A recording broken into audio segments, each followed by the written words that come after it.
Olá, eu sou a pastora Mari Foquesato e estamos juntos em um projeto de leitura da Bíblia e eu convido você para nos acompanhar. Se você ainda não é inscrito no canal, inscreva-se, toque no sininho e escolha a opção todas para que sempre que eu poste um vídeo novo você receba. Também deixe o seu joinha, o seu ok, porque isso é muito importante para o crescimento do canal. Se você quiser deixar um comentário e compartilhar esse vídeo, eu agradeço muito. Vamos iniciar a leitura de hoje? Segundo Samuel, capítulo 13. Tamar é violentada por Aminon. Depois de algum tempo, Aminon, filho de Davi, apaixonou-se por Tamar. Ela era muito bonita e era irmã de Absalão, outro filho de Davi. Aminon ficou angustiado ao ponto de adoecer por causa de sua meia-irmã Tamar, pois ela era virgem e parecia-lhe impossível aproximar-se dela. Aminon tinha um amigo muito astuto chamado Jonadab, filho de Simeia, irmão de Davi. Ele perguntou a Aminon: "Filho do rei, por que todo dia você está abatido? Quer me contar o que se passa?" Aminon lhe disse: "Estou apaixonado por Tamar, irmã de meu irmão Absalão." "Vá para a cama e finge estar doente," disse Jonadab. "Quando seu pai vier visitá-lo, diga-lhe: permite que minha irmã Tamar venha dar-me de comer. Gostaria que ela preparasse a comida aqui mesmo e me servisse, assim poderei vê-la." Aminon aceitou a ideia e deitou-se, fingindo-se doente. Quando o rei foi visitá-lo, Aminon lhe disse: "Eu gostaria que minha irmã Tamar viesse e preparasse 2 bolos aqui mesmo e me servisse." Davi mandou dizer a Tamar no palácio: "Vá à casa de seu irmão Aminon e prepare algo para ele comer." Tamar foi à casa de seu irmão, que estava deitado. Ela amassou a farinha, preparou os bolos na presença dele e os assou. Depois pegou a assadeira e lhe serviu os bolos, mas ele não quis comer. Então Aminon deu ordem para que todos saíssem, e depois que todos saíram, disse a Tamar: "Traga os bolos e sirva-me aqui no meu quarto." Tamar levou os bolos que havia preparado ao quarto de seu irmão. Quando ela se aproximou para servi-lo, ele a agarrou e disse: "Deite-se comigo, minha irmã." Mas ela lhe disse: "Não, meu irmão, não me faça essa violência. Não se faz uma coisa dessas em Israel. Não cometa essa loucura. O que seria de mim? Como eu poderia livrar-me da minha desonra? E o que seria de você? Você cairia em desgraça em Israel. Fale com o rei, ele deixará que eu me case com você." Mas Aminon não quis ouvi-la, e sendo mais forte que ela, violentou-a. Logo depois Aminon sentiu uma forte aversão por ela, mais forte que a paixão que sentira, e lhe disse: "Levante-se e saia." Mas ela lhe disse: "Não, meu irmão, mandar-me embora seria pior do que o mal que você já me fez." Ele, porém, não quis ouvi-la, e chamando seu servo, disse-lhe: "Ponha esta mulher para fora daqui e tranque a porta." Então o servo a pôs para fora e trancou a porta. Ela estava vestindo uma túnica longa, pois esse era o tipo de roupa que as filhas virgens do rei usavam desde a puberdade. Tamar pôs cinza na cabeça, rasgou a túnica longa que estava usando e se pôs a caminho, com suas mãos sobre a cabeça e chorando em alta voz. Absalão, seu irmão, lhe perguntou: "Seu irmão Aminon lhe fez algum mal?" "Acalme-se, minha irmã. Ele é seu irmão. Não se deixe dominar pela angústia." E Tamar, muito triste, ficou na casa de seu irmão Absalão. Ao saber de tudo isso, o rei Davi ficou indignado, e Absalão não falou nada com Aminon, nem bem nem mal, embora o odiasse por ter violentado sua irmã Tamar. Absalão mata Aminon. 2 anos depois, quando os tosqueadores de ovelhas de Absalão estavam em Baal-Azor, perto da fronteira de Efraim, Absalão convidou todos os filhos do rei para se reunirem com ele. Absalão foi ao rei e lhe disse: Eu, teu servo, estou tosqueando as ovelhas e gostaria que o rei e seus conselheiros estivessem comigo. Respondeu o rei: Não, meu filho, não iremos todos, pois isso seria um peso para você. Embora Absalão insistisse, ele se recusou a ir, mas o abençoou. Então Absalão lhe disse: Se não quiseres ir, permite, por favor, que o meu irmão Aminon vá conosco. O rei perguntou: Por que ele iria com você? Mas Absalão insistiu tanto que o rei acabou deixando que Aminon e os seus outros filhos fossem com ele. Absalão ordenou aos seus homens: Ouçam, quando Aminon estiver embriagado de vinho e eu disser: Matem Aminon, vocês o matarão. Não tenham medo, eu assumo a responsabilidade. Sejam fortes e corajosos. Assim, os homens de Absalão mataram Aminon, obedecendo às suas ordens. Então todos os filhos do rei montaram em suas mulas e fugiram. Estando eles ainda a caminho, chegou a seguinte notícia ao rei: Absalão matou todos os teus filhos, nenhum deles escapou. O rei levantou-se e rasgou as suas vestes, prostrou-se com o rosto em terra, e todos os conselheiros que estavam com ele também rasgaram as vestes. Mas Jonadab, filho de Simeia, irmão de Davi, disse: Não pense, o meu senhor, que mataram todos os seus filhos. Somente Aminon foi morto. Essa era a intenção de Absalão, desde o dia em que Aminon violentou Tamar, irmã dele. O rei meu senhor não deve acreditar que todos os seus filhos estão mortos. Apenas Aminon morreu. Enquanto isso, Absalão fugiu.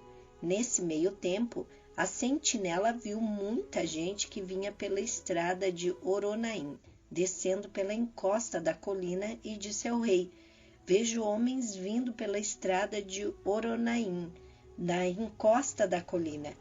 E Jonadab disse ao rei: São os filhos do rei. Aconteceu como teu servo disse. Acabando de falar, os filhos do rei chegaram chorando em alta voz. Também o rei e todos os seus conselheiros choraram muito.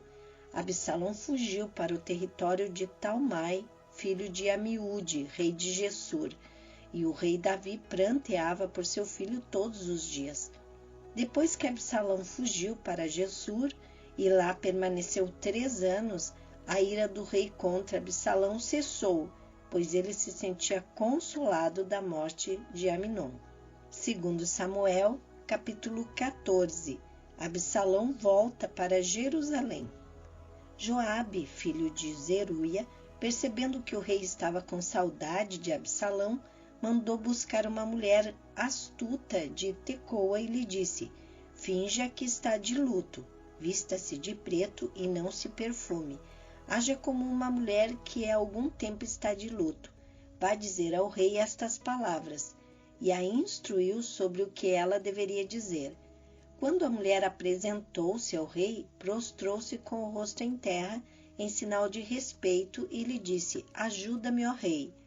Qual é o seu problema? Perguntou-lhe o rei, e ela respondeu: Sou viúva, meu marido morreu, deixando-me com 2 filhos. Eles brigaram no campo, e não havendo ninguém para separá-los, um acabou matando o outro. Agora todo o clã levantou-se contra a tua serva, exigindo: entregue o assassino, para que o matemos pela vida do irmão e nos livremos também do herdeiro. Eles querem apagar a última centelha que me restou, deixando meu marido sem nome, sem descendência na face da terra. O rei disse à mulher: Vá para casa, eu mandarei que cuidem do seu caso. Mas a mulher de Tecoa lhe disse: Ó rei meu senhor, é sobre mim e sobre a família de meu pai que pesará a iniquidade. Não pesa a culpa sobre o rei e sobre o seu trono. O rei respondeu: Se alguém ameaçá-la, traga-o a mim, e ele não mais a incomodará. Ela acrescentou: peço então ao rei que, em nome do Senhor seu Deus, não permita que o vingador da vítima cause maior destruição, matando meu outro filho. E disse ele: eu juro pelo nome do Senhor, nem um só fio de cabelo da cabeça do seu filho cairá. Disse-lhe ainda a mulher: por que terá o rei agido contra o povo de Deus? O rei está se condenando com o que acaba de dizer, pois não permitiu a volta do que foi banido. Que teremos que morrer um dia é tão certo como não se pode recolher a água que se espalhou pela terra. Mas Deus não tira a vida, ao contrário, cria meios para que o banido não permaneça afastado dele. E eu vim falar sobre isso ao rei, meu senhor, porque o povo me ameaçou. Tua serva pensou que, se falasse com o rei, talvez ele atendesse o seu pedido e concordasse em livrar a sua serva das mãos do homem que está tentando eliminar tanto a mim como a meu filho da herança que Deus nos deu. E agora a tua serva diz: traga-me descanso a decisão do rei, o meu senhor, pois o rei, meu senhor, é como um anjo de Deus, capaz de discernir entre o bem e o mal. Que o Senhor, o teu Deus, esteja contigo. Então o rei disse à mulher: não me esconda nada do que vou lhe perguntar. Fale, o rei, meu senhor, disse a mulher. O rei perguntou: não é Joabe que está por trás de tudo isso? A mulher respondeu: juro por tua vida, ó rei, ninguém é capaz de desviar-se para a direita ou para a esquerda do que tu dizes. Sim, foi o teu servo Joabe que me mandou aqui para dizer tudo isso. O teu servo Joabe agiu assim para mudar essa situação, mas o meu senhor é sábio como um anjo de Deus e nada lhe escapa de tudo o que acontece no país. Depois o rei disse a Joabe: muito bem, atenderei esse pedido. Vá e traga de volta o jovem Absalão. Joabe prostrou-se com o rosto em terra, abençoou o rei e disse: hoje o teu servo ficou sabendo que o vês com bons olhos, pois o rei atendeu o pedido de seu servo. Então Joabe foi a Jesur e trouxe Absalão de volta para Jerusalém.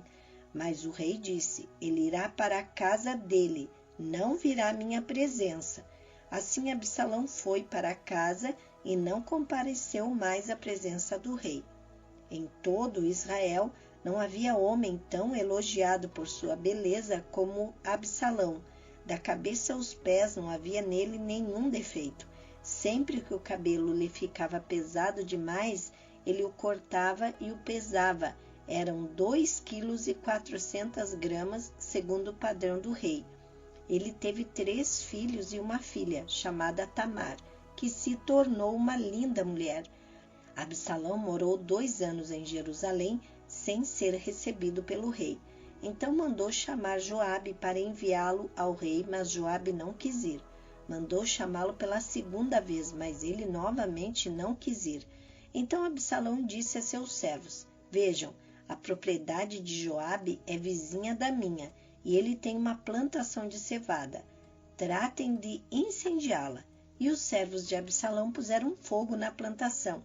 Então Joabe foi à casa de Absalão e lhe perguntou: por que os seus servos puseram fogo na minha propriedade? Absalão respondeu: mandei chamá-lo para enviá-lo ao rei com a seguinte mensagem: por que voltei de Jesur? Melhor seria que eu lá permanecesse. Quero ser recebido pelo rei, e se eu for culpado de alguma coisa, que ele mande me matar. Então Joabe foi contar tudo ao rei, que mandou chamar Absalão. Ele entrou e prostrou-se com o rosto em terra perante o rei, e o rei saudou-o com um beijo. 2 Samuel capítulo 15. A conspiração de Absalão. Algum tempo depois, Absalão adquiriu uma carruagem, cavalos e uma escolta de 50 homens. Ele se levantava cedo e ficava junto ao caminho que levava à porta da cidade. Sempre que alguém trazia uma causa para ser decidida pelo rei, Absalão o chamava e perguntava de que cidade vinha.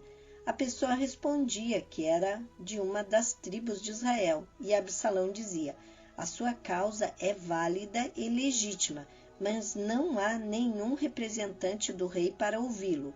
E Absalão acrescentava: quem me dera ser designado juiz desta terra.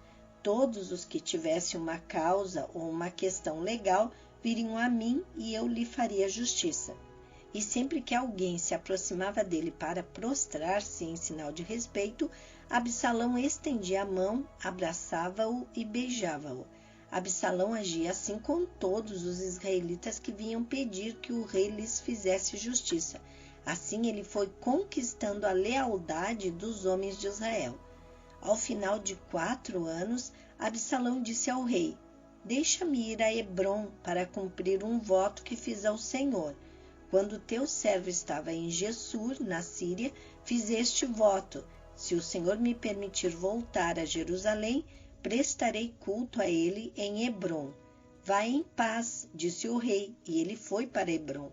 Absalão enviou secretamente mensageiros a todas as tribos de Israel, dizendo: assim que vocês ouvirem o som das trombetas, digam: Absalão é rei em Hebrom. Absalão levou 200 homens de Jerusalém. Eles tinham sido convidados e nada sabiam, nem suspeitavam do que estava acontecendo.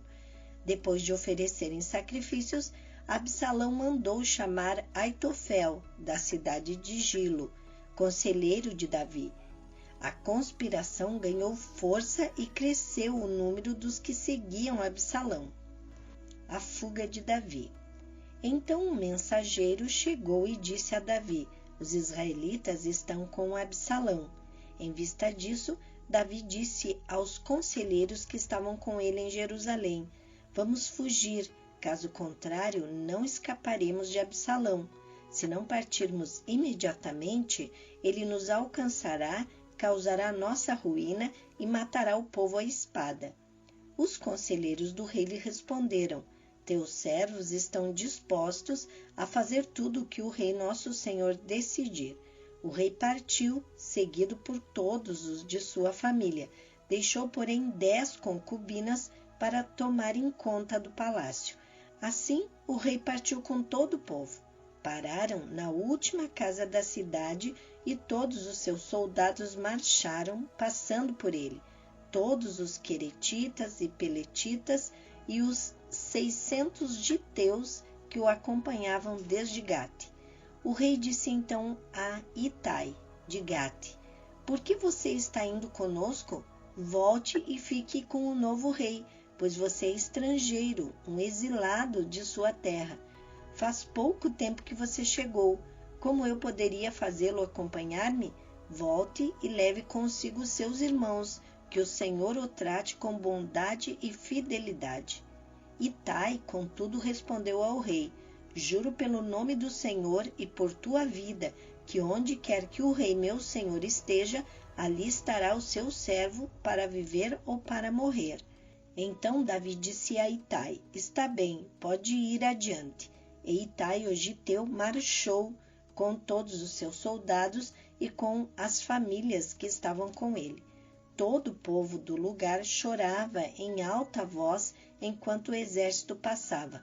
O rei atravessou o vale do Cedron e todo o povo foi com ele em direção ao deserto. Zadok também estava lá, e com ele todos os levitas que carregavam a arca da aliança de Deus. Abiatar também estava lá. Puseram no chão a arca de Deus até que todo o povo saísse da cidade. Então o rei disse a Zadok: leve a arca de Deus de volta para a cidade. Se o Senhor mostrar benevolência a mim, ele me trará de volta e me deixará ver a arca e o lugar onde ela deve permanecer. Mas se ele disser que já não sou do seu agrado, aqui estou, faça ele comigo a sua vontade. Disse ainda o rei ao sacerdote Zadok: fique alerta, volte em paz para a cidade, você, Aimaas, seu filho, e Jonatas, filho de Abiatar. Pelos desfiladeiros do deserto ficarei esperando notícias de vocês. Então Zadok e Abiatar levaram a arca de Deus de volta para Jerusalém e lá permaneceram. Davi, porém, continuou subindo o Monte das Oliveiras, caminhando e chorando com a cabeça coberta e os pés descalços. E todos os que iam com ele também tinham a cabeça coberta e subiam chorando. Quando informaram a Davi que Aitofel era um dos conspiradores que apoiavam Absalão, Davi orou: ó Senhor, transforma em loucura os conselhos de Aitofel. Quando Davi chegou ao alto do monte, ao lugar onde o povo costumava adorar a Deus, veio ao seu encontro o arquita Husai, com uma roupa rasgada e com terra sobre a cabeça. E Davi lhe disse: não adianta você vir comigo, mas se voltar à cidade poderá dizer a Absalão: estarei a teu serviço, ó rei. No passado estive a serviço de teu pai, mas agora estarei a teu serviço. Assim você me ajudará frustrando o conselho de Aitofel. Os sacerdotes Zadok e Abiatar estarão lá com você. Informe-os do que você souber no palácio. Também estão lá os 2 filhos deles, Aimaas e Jonatas. Por meio deles me informe de tudo o que você ouvir. Husai, amigo de Davi, chegou a Jerusalém quando Absalão estava entrando na cidade. Amém. Terminamos aqui a leitura de hoje e eu quero agradecer a você que ficou até o final desse vídeo comigo. Tenha um dia vitorioso. Deus abençoe sua vida.